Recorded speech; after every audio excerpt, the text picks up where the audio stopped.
désolé, je suis obligé de clarifier la situation. Parce que trop, c'est trop. Parce qu'il y a des gens qui ne se donnent pas les limites. Moi, je considère que dans une amitié, même s'il y a des problèmes, il y a des choses qu'on peut garder. Il y a des bandes qu'on ne franchit pas. Mais là, on vient de franchir la ligne rouge. Et je vais m'adresser à cet ami-là, à cet ex-ami, parce que nous ne le serons plus. Pero Louara, qui a instrumentalisé son patin qui dort dans un foyer en Hollande pour m'attaquer. J'aimerais lui dire quand même qu'il doit... Il a très mal choisi l'adversaire, Pero. Comment tu peux t'attaquer à quelqu'un qui te connaît mieux? Depuis l'Afrique australe, tu confiais les plus grands secrets. Comment tu peux te permettre à ça? Parce que moi, je ne t'ai jamais cherché. Dès lors que tu as appris que j'étais en France, tu es venu ici en France dans un cortège pour me voir. Un cortège où il y avait des tes travailleurs, des gens qui travaillaient avec toi et qui me montraient, moi,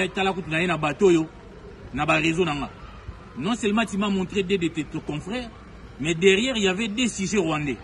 Et tu es me voir, nous étions à la gare de Courneuve. Parce que je dois dire toute la vérité. Parce qu'on vient d'inventer une légende qui n'a même pas de sens. Heureusement que beaucoup de gens n'ont pas crié. Mais moi, je vais entrer dans les détails de ce qui s'est passé. Parce que je sais que ce que j'ai vu aujourd'hui à partir d'Hollande, là, dans un foyer, vient de toi, Pero. Et moi, je vais m'adresser à toi, réellement. De te mettre en garde parce que ce que je vais dire aujourd'hui n'est qu'une goutte dans l'océan. Et que j'ai des révélations fracassantes à faire. Moi, je ne t'ai jamais cherché. Tu as pris ta voiture, tu es venu ici à Courneuve. Comme tu as l'habitude de te cacher, tu ne vis pas en paix,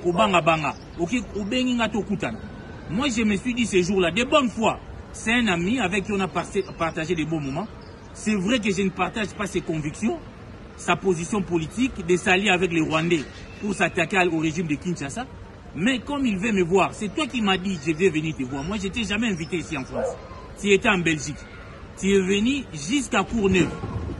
Tu m'as supplié de te voir. J'ai accepté malgré moi.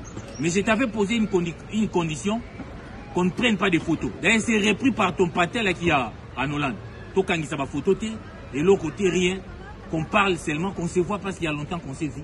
Même si je ne partage pas tes points de vue. Je suis d'une éducation qui croit que vous pouvez avoir des divergences avec quelqu'un, mais rester frère et ami.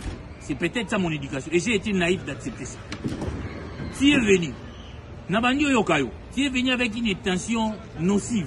Nabandi Koyokayo parce que moi je ne voulais même pas parler. Tu commences à tout raconter, tous tes secrets. Comment est-ce que tu as quitté l'Afrique australe pour te retrouver en Belgique? Tu étais tout à l'heure, tantôt en Tanzanie, tantôt en Namibie, tantôt en Zambie, parce que tu apprenais que les services de sécurité à Kinshasa envoyaient des gens pour t'arrêter. C'est comme ça que tu étais en navette partout, tu étais devenu en insécurité. C'est toi-même qui me dis, c'est toi-même qui me dis. D'ailleurs, maman Olive venait me voir régulièrement en Tanzanie. Quand il est devant les gens, il raconte tout. Si maman Olive na makambo, c'est lui-même, il raconte tout aux gens.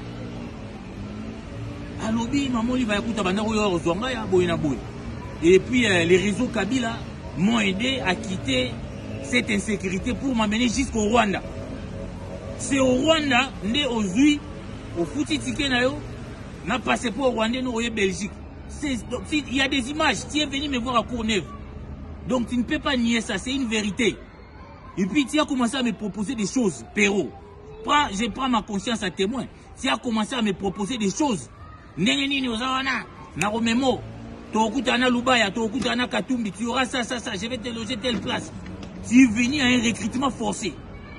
Je me suis même posé la question. Nos services de sécurité, des fois, quand ils citent les gens, on peut douter. Mais Claudel a été cité à la demi-able. Lui-même se mettait à nier. Mais quand Pero dit que Maman Oli va y en Tanzanie, à Rwanda, et ici il dit qu'il va me faire voir avec Katumbi et Lubaya, je me suis posé la question. Il a tout livré. Et je n'ai pas voulu tout livrer. Parce que je voyais qu'il n'y avait pas d'essence. Il y a Robert Tamasolo. Alors, ce qui m'étonne aujourd'hui, pour instrumentaliser, non, moi je n'habite pas dans un foyer en France. Je suis bien logé ici.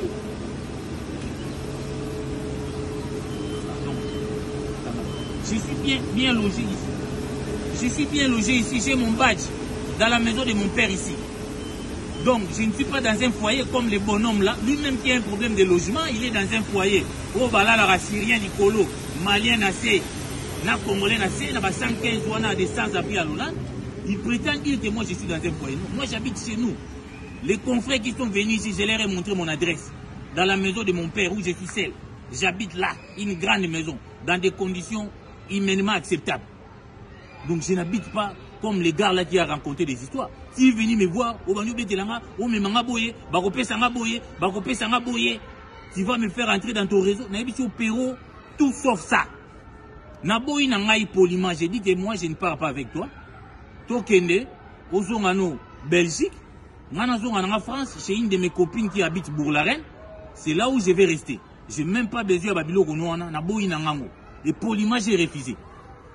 Tu as pris ta voiture, Babilo Ronouana ou Meminga. Je me sentis d'ailleurs en sécurité parce que Rwandais, certainement, tu es en connexion.